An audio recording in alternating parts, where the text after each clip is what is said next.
Olá, sejam todos bem-vindos à aula de revisão de conteúdo da disciplina Teorias da Administração 2 do Bacharelado em Administração Pública da UFCAT. Meu nome é Wagner e pretendo conduzir mais essa videoaula que versa aí sobre uma temática relativamente curta, mas de contextualização mesmo, tá? Essa unidade 2 trata dos primórdios da administração.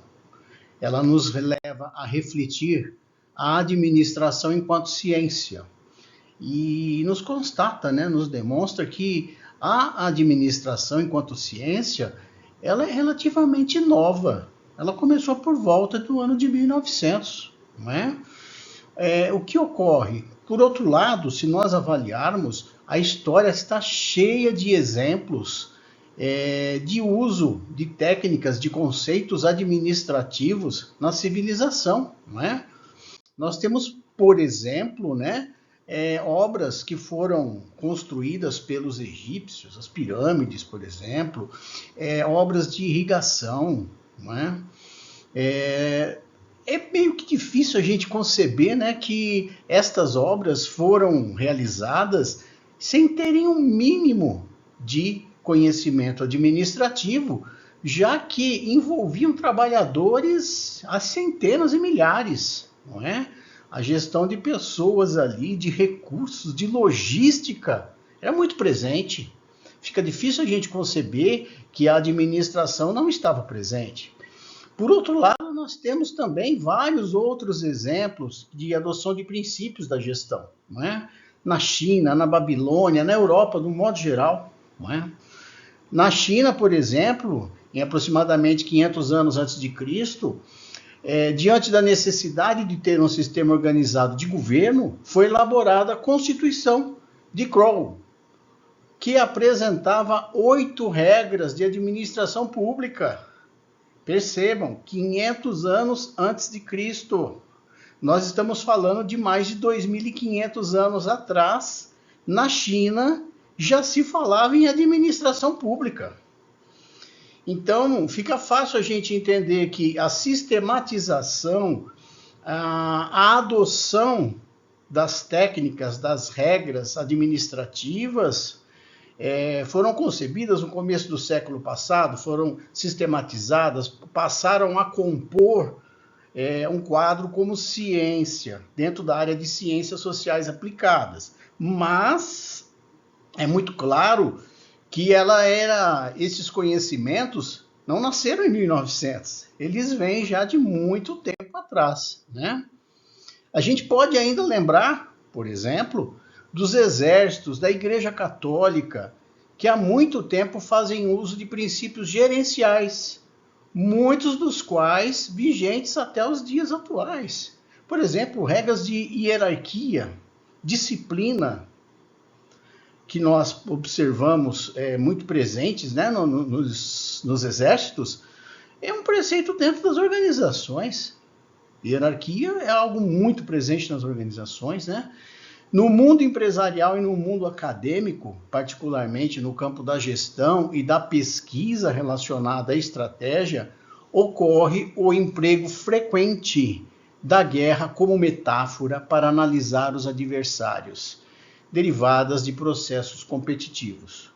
Estamos falando que as estratégias de guerra empregadas pelos exércitos no passado, o conceito de estratégia é transportado para as organizações contemporâneas.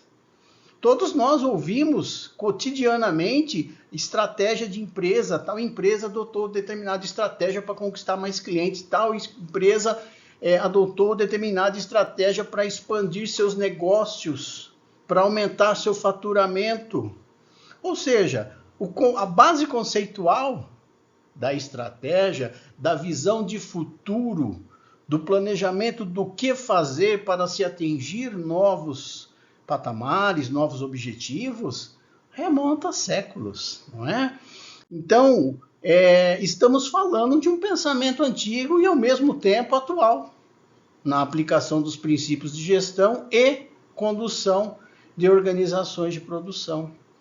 Esse resgate histórico nos permite compreender que a administração recebeu expressivas contribuições de diferentes campos do saber, em particular da matemática, da psicologia, da sociologia, da biologia, da física, da química, do direito, das engenharias, enfim. A ciência administrativa ela foi construída servindo-se de outros conceitos. Mais adiante, em unidades posteriores, estudaremos, por exemplo, a teoria geral dos sistemas. A teoria geral do sistema nasceu na biologia, por um biólogo, não é? Nós importamos a ideia de um biólogo que dizia que um corpo humano é um sistema composto por diversos subsistemas.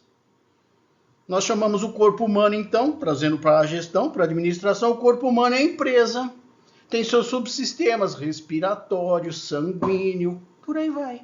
São os departamentos, percebem? Então, a ciência administrativa foi concebida com base em conhecimento de várias outras ciências. Isso é muito importante que a gente tenha isso claro, não é?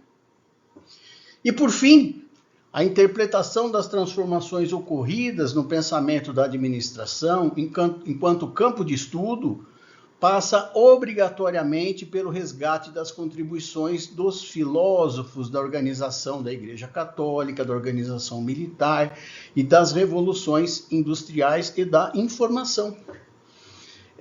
Nas próximas unidades, trataremos especificamente de temas, de teorias abordadas por estes pensadores, por estes filósofos, por esses autores que contribuíram para o desenvolvimento da ciência administrativa.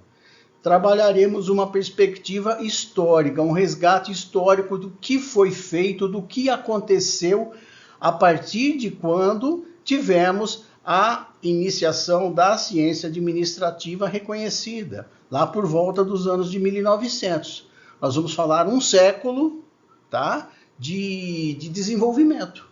Então, as próximas 4 unidades, nelas serão desenvolvidas, serão expostas a evolução da ciência administrativa, ok? Então, esse segundo tópico ele é só mesmo de preliminar, de posicionamento, e a partir do terceiro a gente começa a ser mais específico, tá? No que diz respeito à evolução do pensamento administrativo, como na parte mais pragmática, na parte mais prática, ok? Bons estudos a todos.